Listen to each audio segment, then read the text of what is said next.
Hi guys, Happy Conscious Gal here. Oh my god, I've just had the most amazing experience. You can probably tell from the title of this vlog that I just caught up with my ex, who I haven't seen for nearly 2 years. And yes, he broke up with me. One of the reasons was that I was too fat, and he told me that. So it was a pretty interesting experience catching up with him. Actually, oh, I'll take my glasses off. Don't need them now. Yeah, it was pretty amazing. Like, I've just watched a whole bunch of stuff come up for me over the last few days and yesterday and on the way there, and then saw how it unfolded and how I'm feeling now, and it's quite amazing. It went really well. Really, all that came up for me was there was a little bit of a like childish feeling coming up inside me when I found out he was coming to Melbourne and he wanted to catch up. But, you know, I just kind of wanted to gloat. Ha ha ha, look, I've lost all this weight now. Ha ha ha ha ha. And I knew it was childish, but it was also truthful. That's how I felt. And I was telling friends, oh, it looks like I might be catching up with Philip. And they were like, oh my God, he's going to faint when he sees you. Oh my God, you look so different now. He's going to just totally want you back and blah, blah, blah. And that's not what it's about for me. I know he's not going to want me back. I don't want him back. I mean, we both moved on. It was 2 years ago. And I'm very happy with my current man, Alan, who I love. I think I just needed the completion on the circle of the weight loss journey, because that comment from him 2 years ago, when it was really like, you know, he just basically told me he didn't like my body, he didn't like the way I looked, and blah, blah, blah. And he told me he thought I had a pretty face, but he didn't like my body. It really triggered off like a tsunami of emotional stuff that came up for me, which I've been working through ever since, and I really feel is now complete. And then really once I got to the completion of that, working through all that stuff, is when I found HCG, and since then now the weight's just come off really easily, and I found the protocol very easy because I had already used that 2 years to do all the emotional work. And so I'm actually very grateful to him for saying that comment to me 2 years ago, even though it was horrendous to hear at the time and sent me into a spiral of everything you can imagine, because it caused me to do the work to shift all the stuff to get to where I am now. So basically, just a quick story, because I don't want to waste too much energy on the past and going into story, but just so you know what happened. I met him online. He lived in New Zealand. I lived in Australia. We dated for a while. He came to Melbourne, saw me. We got along really well, and it was all very romantic, and he seemed to be like the man of my dreams. He fit everything I'd ever wanted in a partner. He was like my fantasy guy. You know, I'd always wanted someone expressive and poetic and intellectual and literary, and he was all those things, good looking and blah, blah. And very lovely, very caring person. And I was totally in love, blah, blah, blah. And so I decided I was going to go to New Zealand for 2 months and see what it was like to live with him, because I would have had to move there if I was going to be with him, because he has kids. Anyway, so I threw a goodbye party, and I called it my sailing off into the sunset party. I mean, oh my God, talk about setting myself up for disappointment. But anyway, that's the fantasy I was living in back then. So I turned up there, and within a few days of being there, he was like having second thoughts, and he just, and about 3 days into it, he wasn't being all romantic, and I couldn't understand it. And I asked him, and he was like, it came out, he was just like, I'm just not attracted to you. And I was like, why? And, you know, we were having good sex and everything. I was like, why aren't you attracted to me? He's like, oh, I just don't like your body shape. And, oh, that is not easy to hear.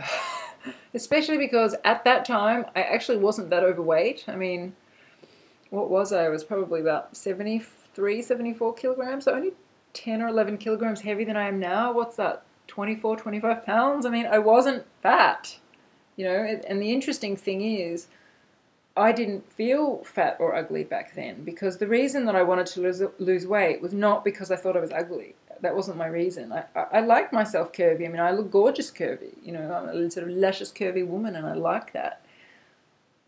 But the reason I wanted to lose weight wasn't because I thought I looked ugly at that size. I wanted to lose weight because I felt that that fat was not really me. It was evidence of my teenage years and emotional wounding and the chronic pain I'd had, and I don't need that stuff anymore. I don't need protection from my fat. I don't need to look like I'm crippled anymore. You know, I'm a fit person. I live a healthy lifestyle. I eat a lot of raw food. I exercise. And everyone else I know who lives my lifestyle is super slim, very healthy, as I should be. But my body wasn't reflecting how I live now and who I am now. It was reflecting who I used to be and all my pain from the past. And I don't need this fat anymore. It's not me. It's old. So that's why I wanted to get rid of it. So it wasn't coming from thinking I looked ugly. So I didn't turn up in New Zealand thinking, oh, I'm so ugly, no one's going to like me. I mean, I was wearing gorgeous clothes and makeup, and I'll show you a couple of photos of me then. You can see, I mean, I look nice. I wasn't unattractive. Yes, I had some fat on me. I wasn't skinny or anything, but, you know, people thought I looked nice. I thought I looked nice. His friends all thought I looked gorgeous, so it wasn't really about how I looked. But he spoke in words probably my biggest fear that I'd had since I was a teenager, which is no man's going to want me because I'm too fat. I'd been carrying that belief since I was a teenager, and all he did was reflect it to me like a mirror. And that's what I realized. After the whole thing finished and I cried and I binged and I put even more weight on and got really fat, and I really had to look at it, I realized he was a gift to me, he was a mirror, and he was showing me my own dysfunctional belief. Because deep down there was a part of me that thought, no man's going to love me because I'm too fat. And the other thought that I had was, if I get skinny, all they're going to want to do is have sex with me. Because, you know, tall, skinny, blonde, they're not going to love me. So I couldn't really win with that belief. I thought no one was going to love me if I was fat, and I thought no one was going to love me if I was skinny. So I was kind of stuck. So with that belief, you look at the product. I never really got hugely fat, but I also never was my natural slim size. I was always a bit overweight. Overweight enough to trigger the fear no one's going to love me because I'm fat. You know, but not too overweight, but not slim, so I didn't have to deal with the fear, oh, no one's going to love me because I'm too slim. It was just craziness. So I worked through all of that, and I really got to the point of really loving myself as I am, whatever size I am. I know I'm attractive if I'm large, if I'm small, if I'm curvy, if I'm voluptuous, if I'm skinny, whatever. And I know I've got a lot to offer, and I'm a person of value, and I'm a very loving partner. And I really got to the point where I thought, hang on, I'm a catch. Now, that took 37 years of personal work to get to the point where I realized, hang on, I'm a catch. And as soon as I realized that I was a catch, I was someone worth being with, I was someone, you know, worthy of love, and I was someone that any man could love. Well, look what happened. Within 2 weeks, Alan showed up, and I've been with him ever since, and he's wonderful, and he loves me deeply. And when he met me, I was at my heaviest, because after that whole New Zealand Philip thing, I stuffed my face. I mean, I was so depressed that my worst fear had come to life. A man had actually told me he didn't want to be with me because I was too fat. I was like, I gorged on potato chips for like a month, because I was like, what's the fucking point? I look quite good and he doesn't want me. I may as well get really fat. He thinks I'm fat, I may as well get fat. So I had this crazy month of binge eating, put on all this weight. But then I, before I met Alan, was hanging out with another male friend of mine. And he said to me that he thought I was gorgeous and he really adored me and cared about me, and he thought that Philip in New Zealand was an idiot, and, you know, there's nothing wrong with me and I looked fine, and no man's going to care about a few extra pounds if he really loves me. And he helped me really snap out of it. Then, as I said, I did all this work. But when I met Alan, I was still fairly heavy because, as you know, once your metabolism is damaged and your body has stored abnormal fat, you can't get rid of it unless you do HCG. So because I binged on all the potato chips and everything, I couldn't get the weight off. And then when I went to Hawaii with Alan, even though we were eating raw food for 5 months and exercising and living this super healthy lifestyle, not only did I not lose weight, but it kept creeping up. And I was like, this is weird, because there's nothing to do with my food, because I'm eating super, super, super healthy, raw, nothing processed, no sugar, exercising, going for walks, jumping on the rebounder every day. And I realized there was something else going on. And what I realized was there was a part of me deep down that needed to know that he would love me at my fattest. So my weight slowly crept up to, I don't know, maybe 82 kilograms, which is the fattest I've been since I was a teenager. And I didn't look bad. I still look nice because I was never hugely obese, and I carry weight well because I'm very tall and I'm broad-shouldered, and it wasn't really about how I looked, but the difference in how Alan handled it compared to how Philip handled it was amazing. I mean, Philip said, you're too fat, I don't know why you don't exercise, and you could be good looking, but I'm not attracted to you. The way Alan handled it was, he said to me, I totally love you as you are. I think you're gorgeous. He said, but I want you to be the person that you really are deep inside. And he said, I know that the weight you're carrying is not really you. I know it's coming from your childhood wounding. I know it's coming from your past. I don't think it's really you, and I want you to be the real you. But I love you whatever size you are. And that was his truth, and he was so supportive. It was like he loved me as I am, but he's holding this space for who I'm becoming. And with that space around me of non-judgmental love, unconditional love, my soul could relax, and I found that, oh, okay, I'm ready to let this go now. And within a few months, I'd found the cleanse I did, and then straight after that, HCG turned up in my life, and as you've all seen, it's come off me very, very easily. I haven't had any issues, haven't cheated, haven't stalled. It's just been like, because all the emotional work had already been done in those 2 years after Philip. And believe me, I did a lot of emotional work. I did a process for 3 months where I worked with something called The Journey, which is invented by Brandon Bays, and they get you to feel your feelings every time you want to eat.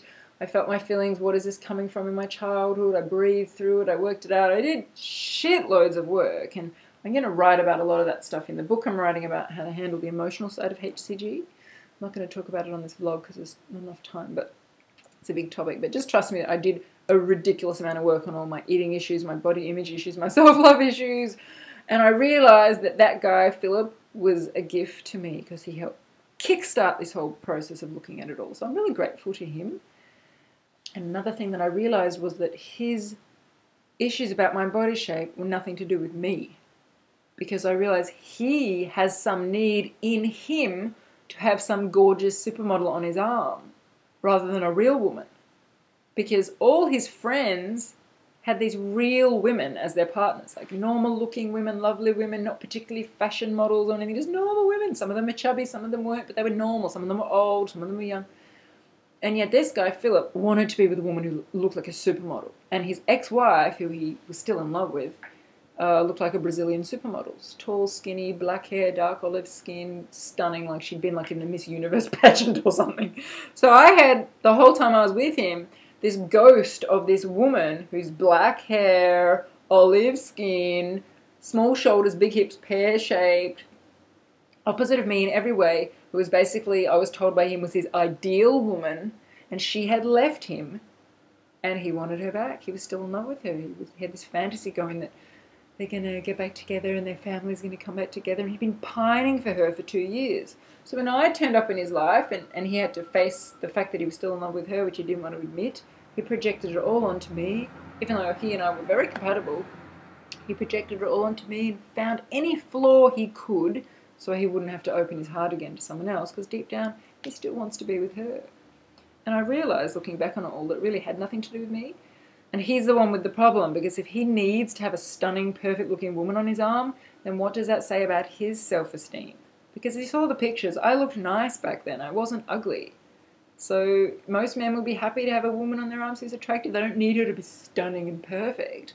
And I think he had low self-esteem, and he needed to have a beautiful, perfect, supermodel person on his arm so he could feel good about himself. And it had nothing to do with me. But I'm grateful that it happened, because it was a mirror of my own beliefs about my lack of lovability and my beliefs about men and everything. So that they wouldn't love me if I was fat, they wouldn't love me if I was skinny. I was sort of stuck.